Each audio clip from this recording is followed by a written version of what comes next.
Senhores telespectadores, é com imenso prazer que abrimos mais uma vez a nossa sala de conversa, para onde temos trazido toda semana personalidades as mais diversas para conversarmos sobre os mais variados assuntos de interesse da comunidade.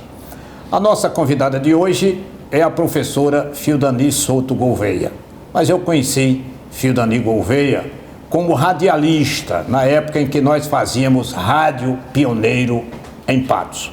Então, nós vamos conversar aqui sobre rádio e depois sobre a professora Fildani Gouveia e as suas atividades. Fildani, seja bem-vinda à nossa sala de conversa. Muito obrigada, um abraço para cada um dos espectadores. Fildani, nós já adiantamos que você foi radialista nos tempos do Rádio Pioneiro em Patos. Como foi que você chegou ao rádio?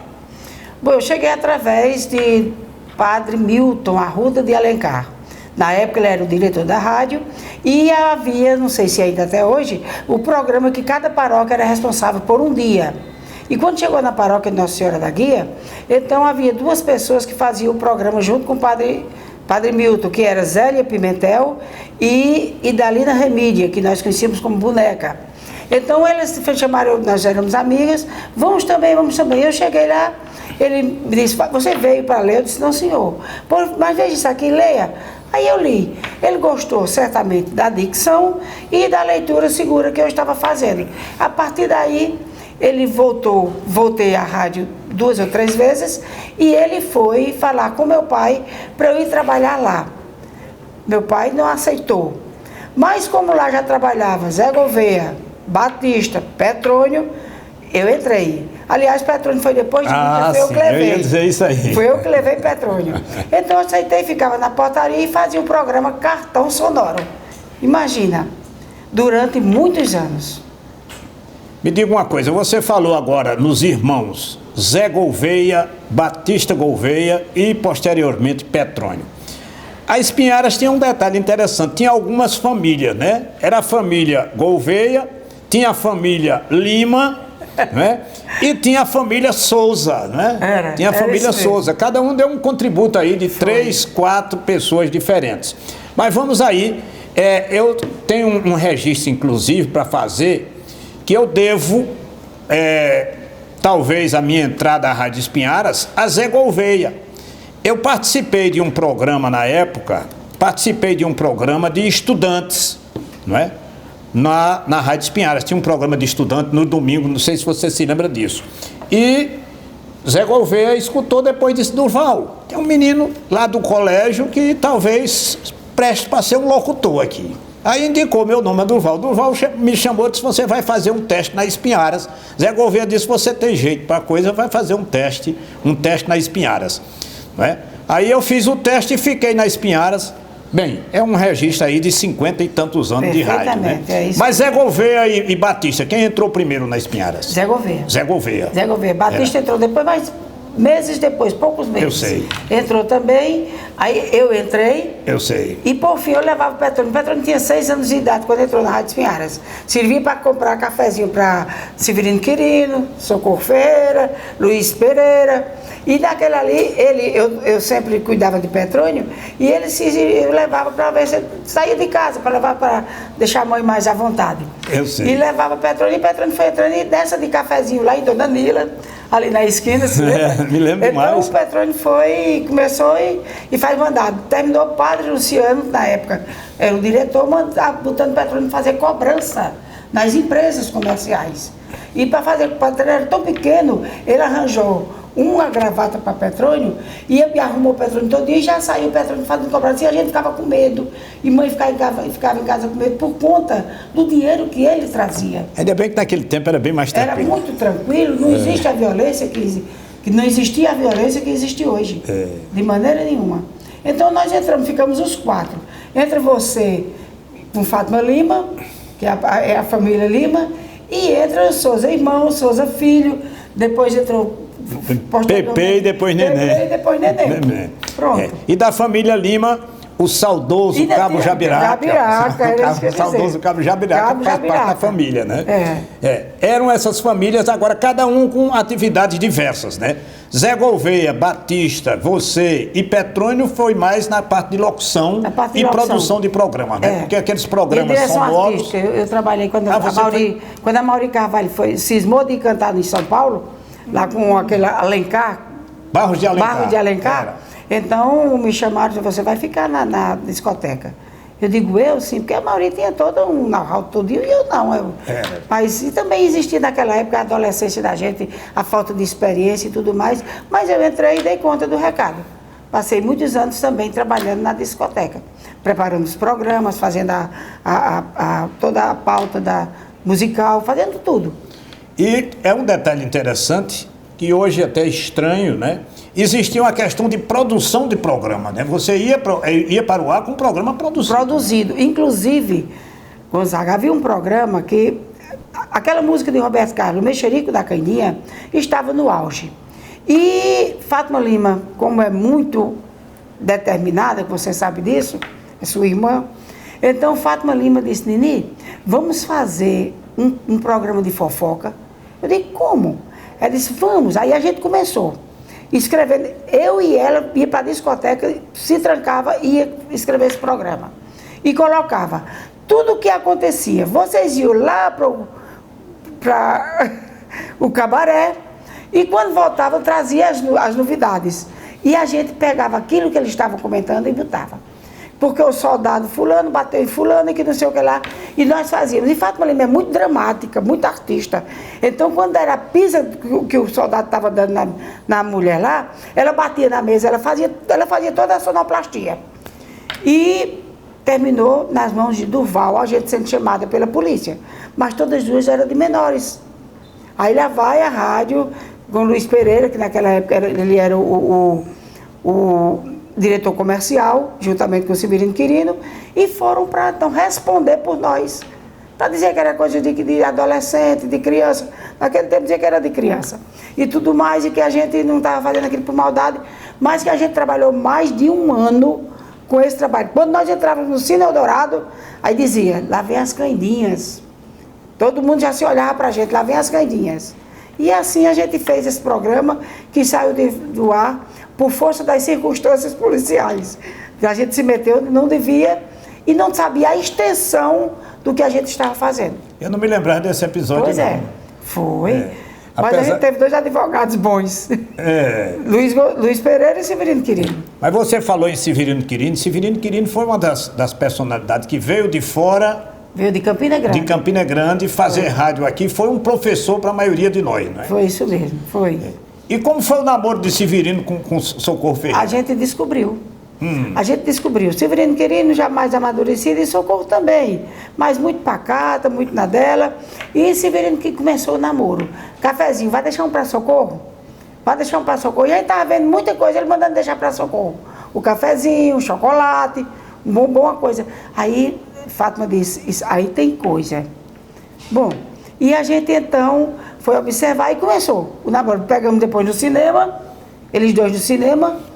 Eita, eles dois estão no cinema. Veja só. E aí a gente foi vendo já as Candinhas, já eram as Candinhas. Já eram as Candinhas. E a gente foi vendo o desenrolado do namoro. Casaram, hoje tem filho. Ele ainda é vivo, Severino? Não, o Severino já faleceu. Pois é. Socorro eu acho que ainda é vivo. Socorro, eu acredito que sim, que era mais nova do que ele, muito. Agora vocês, mulheres, que programas era que vocês faziam? Que a gente falou muito aqui em outros programas, inclusive, sobre os homens, né? Aí um depoimento com o que era que as mulheres faziam no rádio naquela época. Bom, mulheres existia, começava pela portaria com Corina.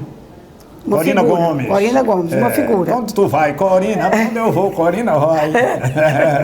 Então nós tínhamos Maricô, que Maricô não fazia nada artístico, a parte artística. Maricô era mais do departamento comercial, de alguma coisa assim. Maricô era irmã de Badu. De Badu, do professor Manuel Clementino Badu. Então havia Maricô, Maria Lucena, que fazia parte de forró, dessas coisas, era Maria Lucena. Fátima Lima e eu, que escrevíamos o Mexerico das Candinhas. Eu fazia disso que eu gosto, fazia cartão sonoro, e Fátima Lima fazia outras apresentações, que eu não me recordo bem o título do programa. Mas a gente era sempre as três, de microfone, de atitudes artísticas, tudinho, éramos eu, Fátima Lima e Maria Lucena. Maricô era ainda hoje são amicíssimas as três. Bora, né? Todas três. Maria Lucena esteve um dia desse aqui em Cajazeiras, veio, fica lá em casa. Fátima Lima, mesmo o senhor Antônio morando aqui, você morava aqui, e Leda mora aqui, mas Fátima Lima vinha lá para casa. O ponto de apoio dela é lá em casa. Ela trabalhou durante um ano aqui em psiquiatria, ela é médica psiquiatra, e trabalhou aqui numa UPA, que naquela época não era UPA, posto de saúde. Posto de saúde. É. E ela trabalhava, mas ela vinha semana, ela passava durante o mês uma semana aqui. E ela vinha e ficava lá em casa. E ainda hoje ela vem. Vem, às vezes vem só, mas só vem mais acompanhada, trazendo amigos, amigas. E a casa nossa é a casa dela. Naquela época, você lembrava um detalhe interessante, né?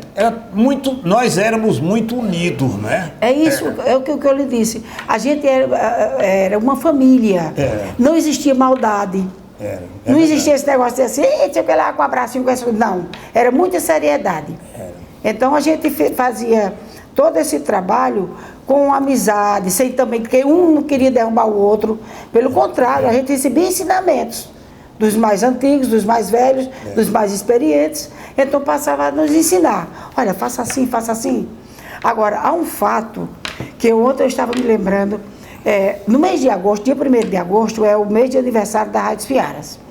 E o dia de aniversário da Rádio Piaras, 1º de agosto, nós inventamos então de fazer Zé Gouveia, partiu de fazer uma novela com todos nós. E quando terminou essa parte do aniversário, que o dia 1º de agosto, a direção dava para a gente fazer, arranjar o coisa, e a patrocínio era nosso. O patrocínio era nosso. A rádio não angariava nada. E quando terminou, eu disse, Fátima, terminou, vamos começar a fazer o mensagem de Natal. Ela disse, Nenê, não está muito cedo não. Eu disse, está nada, porque senão os outros entram na frente. E pegamos uma série de empresas e fomos lá. Eu me lembro que nós chegamos na loja de Antônio Batista, ali na Solano do Centro. Armazém Nova América. Armazém Nova América, quando chegamos lá. Seu Antônio, ele já conhecia a gente, que a gente era conhecida demais. Seu Antônio, olha... Era arroz de festa. Nós estamos aqui procurando fazer um trabalho para as mensagens de Natal. Ele disse, mensagem de Natal? Sim, senhor, mensagem de Natal a gente já está pegando aqui, porque o senhor se faz a parceria conosco. Ele disse, mas está cedo demais, meninas. Está muito cedo. Não, porque a gente quer mais, a gente não queria fazer com medo dos outros passarem na frente da gente. Então vamos fazer isso aqui. E ele apenas assegurava, não, eu vou deixar, olhe, pode ficar certas que eu não faço com ninguém. A preferência é de vocês. E assim foram muitas. Seu Nelson da Carioca, ele foi bater em São Mamed, atrás de patrocínio para a mensagem de Natal. E assim era a resposta. Mas no final, eles cumpriram com a palavra. E nós saímos, porque nós tínhamos nas mensagens de Natal 20%. Era o 13º. 13º da gente. Era isso aí. Era o 13º. Agora, dessas figuras que você anotou aí, que você indicou, entre as mulheres, nós tínhamos também algumas figuras masculinas, né? Você falou em Luiz Pereira. Luiz Pereira era um grande locutor. Era a voz de Cid Moreira. Né? Era Luiz Pereira, Nestor Gondim, Severino Quirino fazia locução também. Aí você, Batista, Zé Gouveia, Petro, você começou fazendo programa Vovô Zuzu. Aí deixou o Petro, você foi depois que eu saí da rádio, E aí foi engrossando a voz. Então, a voz, ele fazia uma impostação na voz, que eu acho que tem hoje, que tem hora que o Petrônio ainda faz. E Petrônio começou a fazer Vovô Zuzu no seu lugar, você dando as diretrizes para Petrônio aprender para fazer o Vovô Zuzu. Era um programa dedicado às crianças. A gente contava histórias. E era aos domingos. Aos domingos. Contava história e fazia uma voz de um velho cansado. Né? Era isso mesmo. Eu com 20 anos fazendo esse velho cansado e Petrônio quase com a fala ainda fina, fazendo também esse velho cansado ainda. Foi. Então a gente começou a ter esse pessoal, né? Essa turma que fazia locução, fazia programas, fazia tudo isso. Mas tinha uma espécie de paizão da gente. Chamava-se Batista Leitão. Batista Leitão. Fátima Lima sempre o chamou meu padrinho. Meu padrinho, né? Com Dona Francisca, minha madrinha. Ela chamava meu padrinho e minha madrinha. Não vinha a Patos para não fazer uma visita aos dois. Batista era uma grande figura naquela época, né? Inclusive por fazia o programa da noite, era o Forró do Pé Rapado. Forró do Pé Rapado. Também fazia várias vozes dos personagens que ele apresentava, que estava no forró, ele fazia as vozes. Era um artista, né? Era um artista, era um grande artista. Uma pessoa simples, mas de uma criatividade imensa, né? E o programa dele era muito ouvido. Era uma audiência fora de série. O programa que fazia o Forró do Pé Rapado, porque havia também por telefone, solicitação por telefone. E não era nada gravado, era tudo ao vivo. Ao vivo. Ao vivo.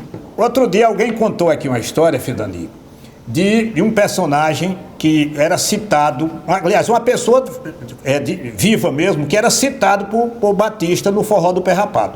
E a mulher quis conhecer o forró para saber que não tinha rapariga lá dentro. Porque ela, pela imagem que tinha, que era cheia de rapariga, o forró do Pé Rapado. Ele levou para dizer, olha aqui, a rapariga que tem é Batista Leitão, só é o quem tem aqui dentro. Outro dia alguém contou aqui essa história do Forró do Pé Rapado. Porque ele realmente, ele fazia... Era uma encenação muito bem feita. Totalmente. Ele fazia aquilo sozinho, ele lá e o menino na técnica, somente e acabou. Só eles dois, era.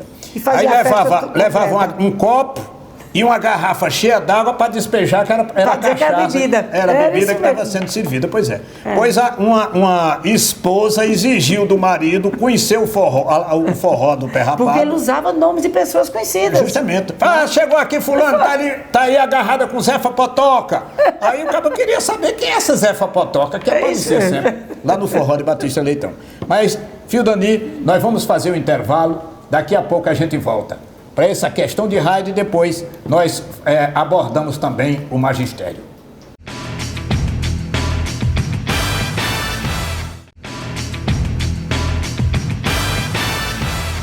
Voltamos à nossa sala de conversa com a professora e ex-radialista Fidani Souto Gouveia.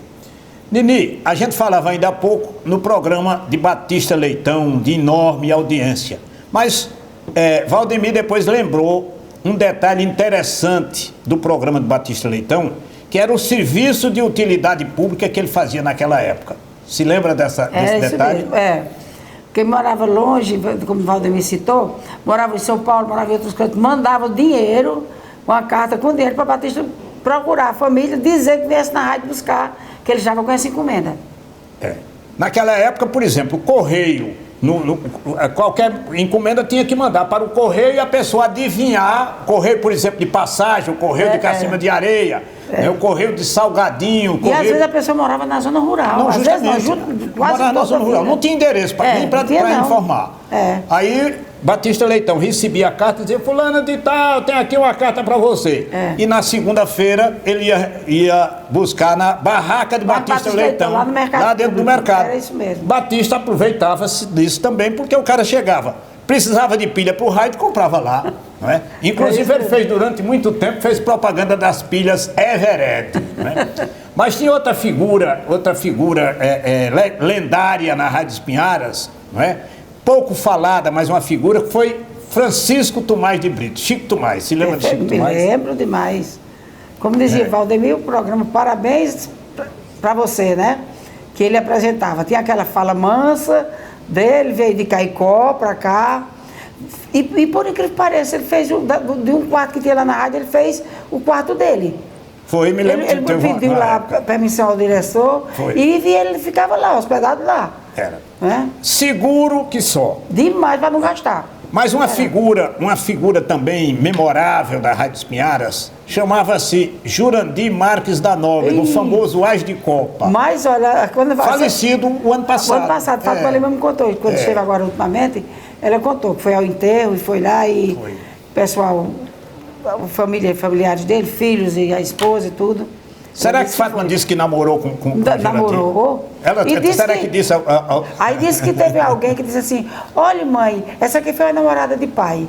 Eu disse, mas veja só, o cara lá no velório e se apresentando, eu disse, Fátima, tu arranja cada coisa aí, até de última hora assim Mas você se lembra de Jurandir? Escrevia 5 linhas numa folha de papel e fazia o noticiário. Era. Agora mentia, viu? Conta. Mentira. Era conhecido. Ele matou, inclusive, uma vez matou o Papa, né? Olha, a autoridade máxima da igreja. Pois é. Imagina o que ele não fez com os padres. Matou um bocado. Pois, Fildani, isso aí são algumas memórias. Inclusive, eu tenho aqui um registro que eu estou com muita pena. Eu tinha marcado já uma entrevista com Nestor de Alcântara Gondim. Mas Nestor sofreu um acidente doméstico, não é? Levou uma pancada grande na cabeça, inclusive esteve na UTI, está se recuperando, graças a Deus, mas está de cadeira de rodas. Nestor, que foi um dos grandes crânios da Rádio Espinharas, né? Muito inteligente. Inteligentíssimo, muito inteligente, né? Nestor, muita gente não sabe disso, Nestor foi seminarista, a formação cultural dele foi de seminário.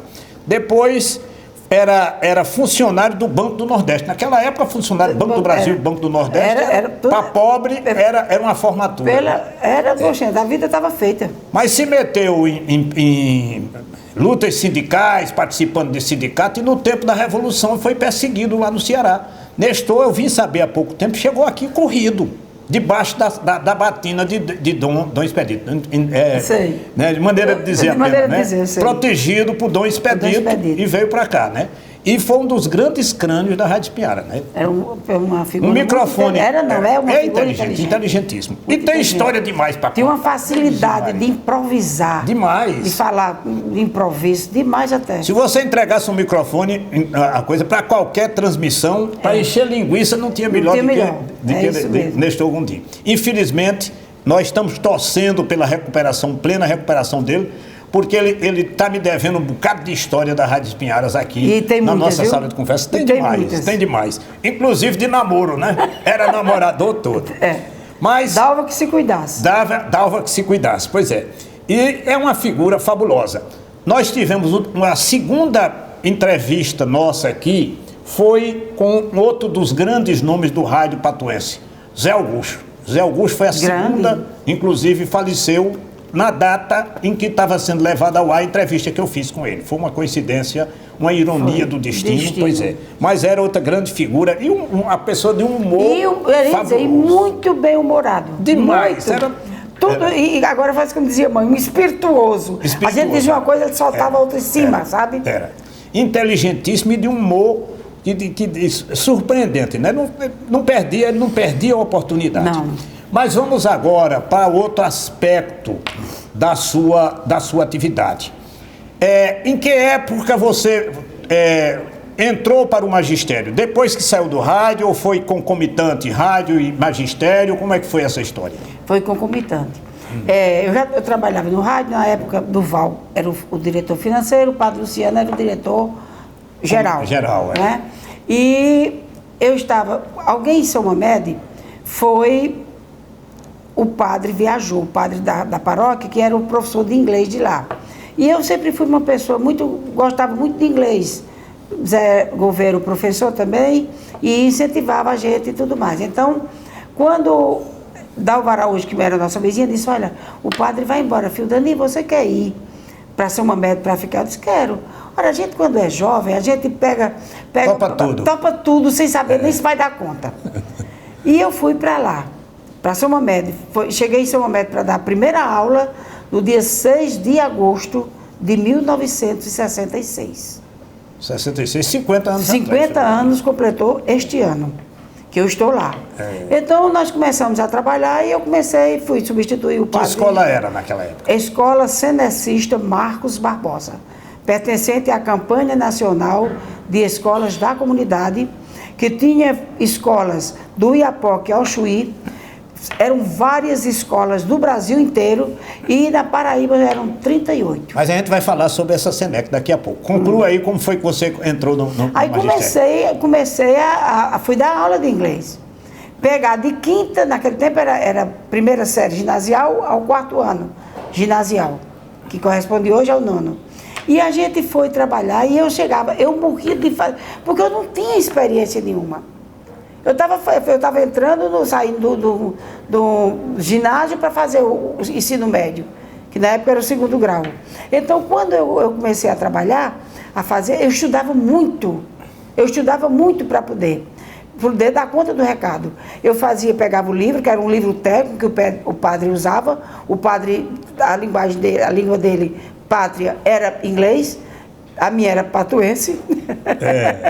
E quando a gente foi ver a situação, eu tinha que fazer o texto, Gonzaga, traduzir o texto, depois eu fechava o livro, ia fazer a versão do texto e depois ia pronunciar, que era aí onde eu encontrava dificuldade, por conta das palavras técnicas, falar sobre indústria, sabe?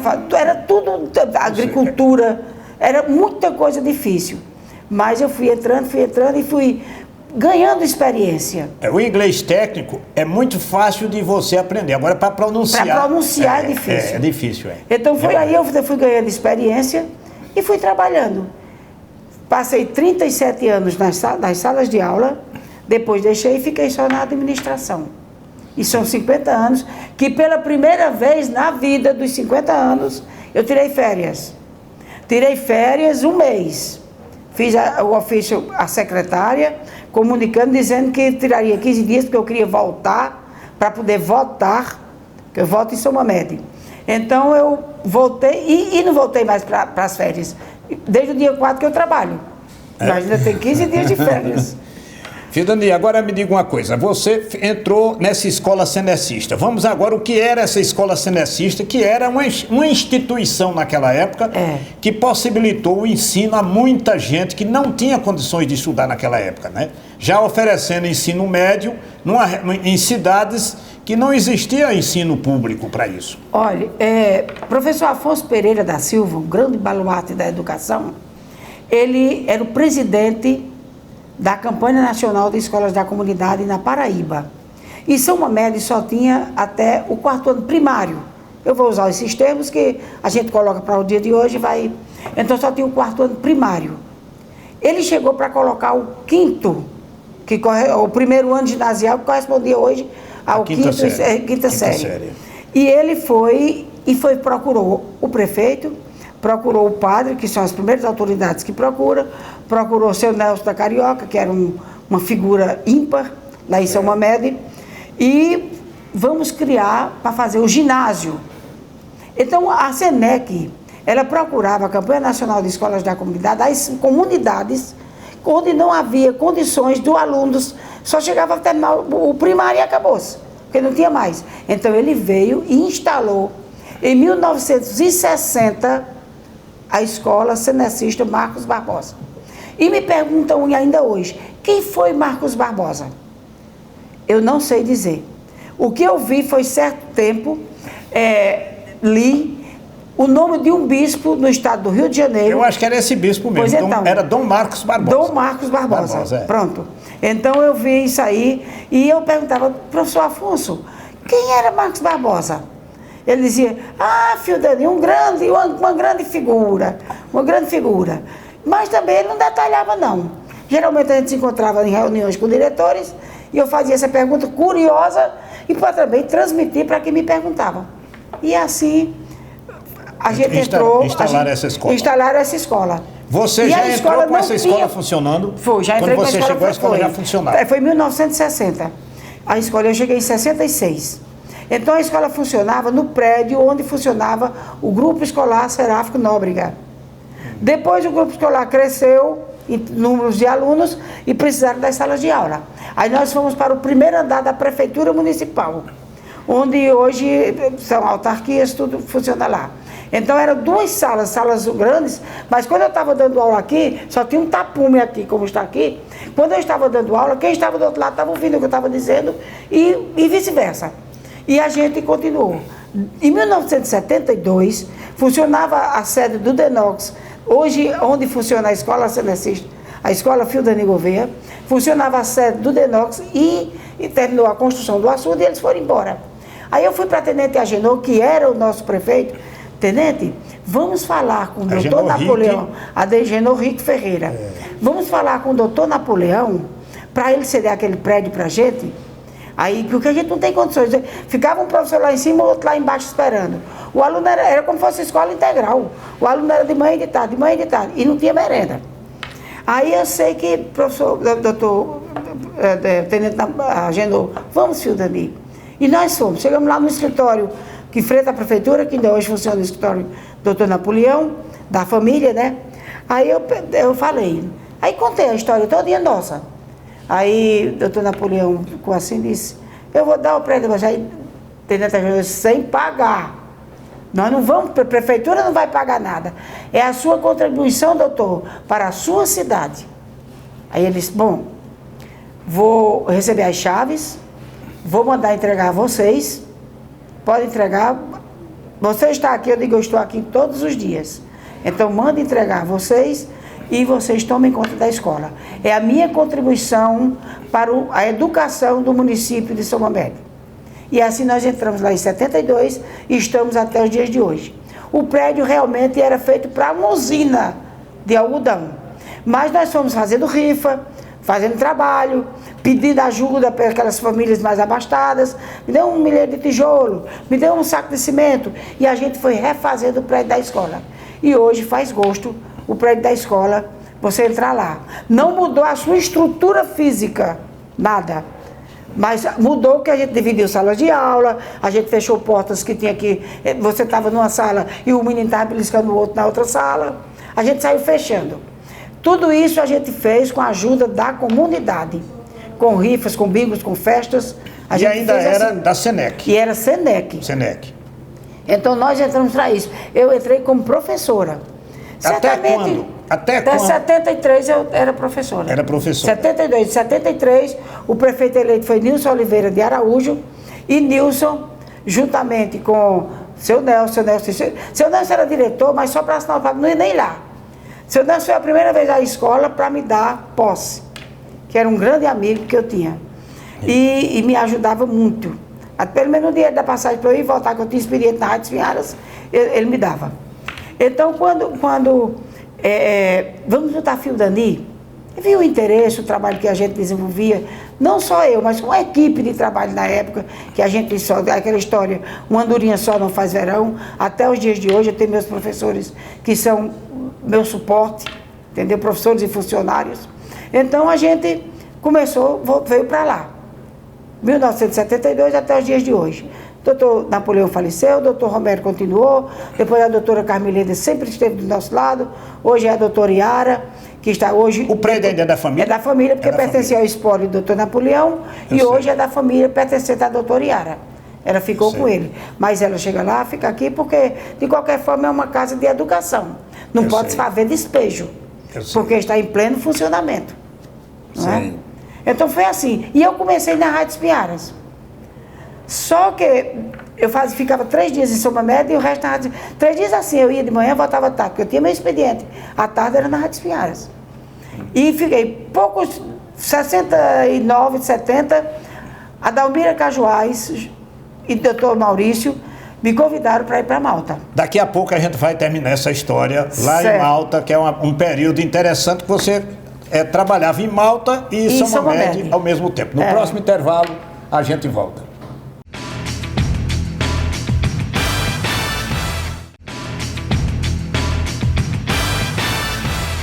Voltamos à nossa sala de conversa com a professora Fildani Gouveia. Nós, no primeiro bloco, discorremos mais sobre o tempo de radialista de Fildani. No segundo bloco, ingressamos na parte do magistério. E vamos continuar agora com essa parte do magistério. Fildani, lembrando que em certo período aí, na década de 60, migrou também para uma escola em Malta. Como é essa história, Fildani? Bom, em Malta, quando eu já estava em São Mamede trabalhando, e trabalhava na Rádio Espinharas. Só que em São Mamede só funcionava um turno, que era o da manhã. Aí a Dalmira Cajuais, junto com o Maurício, viu morar aqui em Patos e perguntou a Marta, que era professora de português, se não tinha alguém para ensinar inglês. Que então era o doutor Maurício o professor. Então, ela disse, tem Fildani. E ali eu fui para Malta. Não tinha estrada, não tinha nada, andava na andorinha, que vinha de Cajazeira, na gaivota. Era um trabalho. Quando chovia, era um Deus nos acuda. Aí a Dalmira, eu comecei lá, a Dalmira veio embora para Patos, veio morar em Patos, e me entregou a direção. Lembramos que a BR-230 chegou a Patos na década de 70, né? 70. A Patos. Então eu cheguei lá em 68. E comecei. A partir de 70, 71, eu passei a dirigir a escola. Pela manhã só funcionava em São Mamede um turno que era o da manhã. E em Malta só funcionava um turno que era à tarde. Então eu preenchia essas necessidades. Eu chegava aqui em Patos, eu morando em Patos, eu só tinha direito a almoçar muito rápido. E ir embora, já correr para pegar a gaivota ou a andorinha para ir embora para Malta. Essas alturas tu deixou a Rádio Espinharas, né? Aí deixei a Rádio Espinharas. Não tinha mais condições de ficar das duas coisas, mas deixei a substituta, irmã Fátima Lima. Fátima Lima. A irmã Fátima Lima, minha irmã. Então a gente deixou a Fátima Lima lá fazendo os programas que eu fazia, ela continuou, mas também chegou o tempo que ela foi embora, que ela fez vestibular, ela passou no vestibular e foi estudar fora. Fazer medicina, já em João Pessoa. De lá partiu para o Rio de Janeiro, que ela, o segundo ano em diante de medicina, foi já no Rio de Janeiro, e ela concluiu lá, e a gente ficou em Malta. Tempos depois, já agora na década de 80 e poucos, 90, o senhor Mário Pergentino, prefeito da cidade de Várzea, nos convidou, a minha Eliette, para que a gente fôssemos, lá só tinha também até o primário, o quarto ano, embora já naquela época já tivesse o quinto ano, quinta série, não tinha quinta série, aliás, para a gente abrir o ginásio lá. E nós fomos então a João Pessoa, falamos com a nossa superintendente e conseguimos colocar a escola Cenecista Deolinda Araújo, que era o nome da mãe de seu Mário, e abrimos a escola. Com um ano nós preparamos uma equipe e falamos, seu Mário, vamos entregar. Disse, não, a eleição está aí, deixa logo Babá é o candidato. Babá entrou e ganhou. E Fildani, não sai agora não. E ficou eu e Eliette, ainda durante 1 ano e 6 meses, 1 ano e 8 meses, prestando serviço às quartas-feiras e aos sábados. Em Várzea, preparando a equipe e ensinando. A partir do momento de fazer, como preparar uma caderneta, um diário escolar, a tudo. A parte burocrática era a Eliette, fazia, e eu fazia as outras partes, além da documentação, todinha para levar para o Conselho Estadual de Educação. E assim a gente se tornou filha adotiva de Várzea, colocado por 2 vereadores. Um colocou na secretaria já o projeto e o outro colocou também. Aí quando foi, eu entrego os 2 e fiquei lá com o diploma, eu digo, pronto, um pegar do lado, o outro no meio. Foram os 2 vereadores que colocaram. Porque eu também sou filha adotiva de São Mamede e de Malta. De São Mamede e de Várzea. Agora me diga uma coisa, você trabalhou nas 3 cidades ao mesmo tempo? Ao mesmo tempo, só que em Várzea eu só ia na quarta-feira, o dia todinho, e no sábado. Agora me diga uma coisa, me conta essa história, como é que você virou nome de escola em São Mamede? A Escola Cenecista é uma instituição filantrópica, a Campanha Nacional de Escolas da Comunidade, e a gente não cobrava nada do aluno, porque a comunidade de São Mamede era muito carente, ainda continua. E a gente via que eles não tinham para pagar R$2 na época, contribuindo, era a contribuição social, que nós chamávamos. Então, não tinha. E eu dizia, não, tá certo, vai deixando. E chegou um ponto que eu fui chamada para dizer que não tinha condições, porque os nossos professores ganhavam pessimamente, certo? E a gente ficou naquela situação de dizer, vamos fechar. Aí eu fui ao prefeito, na época, Dr. Chagas, e eu disse, em 1998, Dr. Chagas, estamos fechando a Senet, a escola cenecista, porque, aí contei as situações. Ele disse, por que? Eu disse, doutor Chagas, por que o município não fica com a escola cenecista? Amplia a sua faixa de aprendizagem. Aí ele disse, vamos pensar. Porque o município naquela altura só tinha o primário. Só tinha o primário. Aí eu voltei a João Pessoa, contei a nossa superintendente, era Fátima Camelo, que é a esposa de Gilva Freire, que estava acontecendo isso e que a gente ia passar para o município. Eles façam o que você quiser. E assim nós fizemos. Aí em 99 nós entramos no município, em 2000 foi todos os funcionários, sim, e eu pedi a doutor Chagas, aproveitar, mesmo que não me aproveite todo mundo. E assim ele fez e cumpriu, até hoje. E todos os professores foram passados para o município e a gente continuou. E em 2000 ele tinha que mandar uma lei para a Câmara para mudar o nome da escola. Então ele botou meu nome. Hoje é a Escola Municipal do ensino fundamental e médio, professora Fildani Souto Gouveia. Há pessoas que chegam lá e dizem, quando dizem assim, queria falar com a diretora da escola. Eu disse, pois não. Aí eu dizia, Fildani, e o nome da escola? Eu disse, é o mesmo. Foi a mesma pessoa. Sim, agora então, me diga uma coisa. Antigamente tinha uma história que não podia dar nome de próprio público a vivo. A vivos. Eu tive um embate lá na Câmara Municipal com Dedé Pinicaca, que era vereador na época, e ele veio dizer isso, que não podia estar. O doutor Chagas tinha trazido de Brasília uma lei, que inclusive eu tenho uma cópia, mostrando que poderia, logradouro público, e dizia toda a especificidade da lei. E quando foi para lá, todos os vereadores, naquela época eram 7 vereadores apenas, mas terminou ele também aceitando. Então foi colocado o nome por unanimidade, e eu estou até hoje. Depois ele reconheceu e pediu desculpas. Eu disse, nada, menino, a gente vive para isso. Ele tinha sido aluno da escola, porque hoje, Luiz Gonzaga, eu não sei nem calcular, só se me sentar para calcular, as gerações que já passaram por mim. Pessoas que estão utilizando do aprendizado que a gente ofereceu em outras esferas, municipal, estadual, no Brasil inteiro, como em várias profissões. Chega gente no colégio, Fildani, se lembra de mim? E eu às vezes lembro que eu tenho uma memória visual muito boa. Eu digo, você tal e tal. O ruim é pensar no nome. No nome, é. Aí ele disse, mas Fildani, eu sou fulano, olha, eu trabalho em Brasília, eu faço isso, faço aquilo. E eu me sinto orgulhosa de ter contribuído para aquela criatura estar naquele patamar de profissional, de vida, saindo da nossa escola. Quer dizer, nos últimos 40 e tantos anos, quem fez o ginásio em São Mamed passou por uma escola sua. Passou por Fildani Gouveia. Passou. Por Fildani Gouveia. Ou comigo na sala de aula como professora de inglês, ou comigo como administradora. E continua até hoje lá. Eu fui fazer uma pesquisa na internet, pegar algumas informações no Google, né? E coloquei lá, Fildani Souto Gouveia, apareceu. Escola de Ensino Fundamental e Médio. Fildani Souto Gouveia. Eu digo, quer dizer que ela é diretora da escola e a dona da escola. Não sou a dona não, porque ela pertence ao município. E você sabe que na política existem muitas controvérsias, muitas coisas, e a gente está lá, o cargo, eu sou aposentada, e lá meu cargo é comissionado, então o cargo pertence ao município, que está aí à disposição do prefeito. Mas você chegou a ser funcionária do município, não? Não. Toda vida? É cargo comissionado. Toda a vida você foi comissionada? Sim, mas quando eu era professora, eu era funcionária do município, que eu me aposentei com a carga horária, com um total de hora-aula que eu tinha, e fez o total junto com Malta, e eu consegui uma aposentadoria pelo INSS. Pelo INSS, contando o tempo das duas escolas, porque era paralelo, não era paralelo, e todos dois pelo INSS, não dá 2 aposentadorias, dá uma aposentadoria com a renda melhor. Mas eu ainda ganhei 2 anos lá. Hein? Eu ainda ganhei 2 anos. Ainda ganhou 2 anos porque eu cheguei em São Médio 66 e Malta 68. Sim.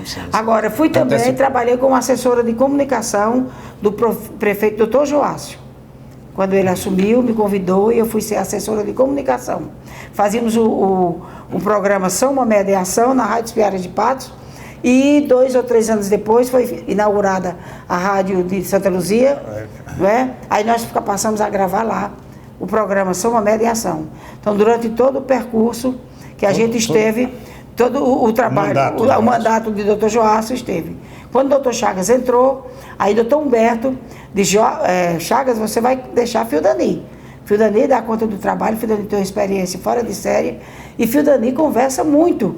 Então, vamos deixar Fildani. Ele me deixou assim durante uns meses, mas depois ele tinha outras, dentro do cronograma de trabalho dele, ele tinha outras intenções.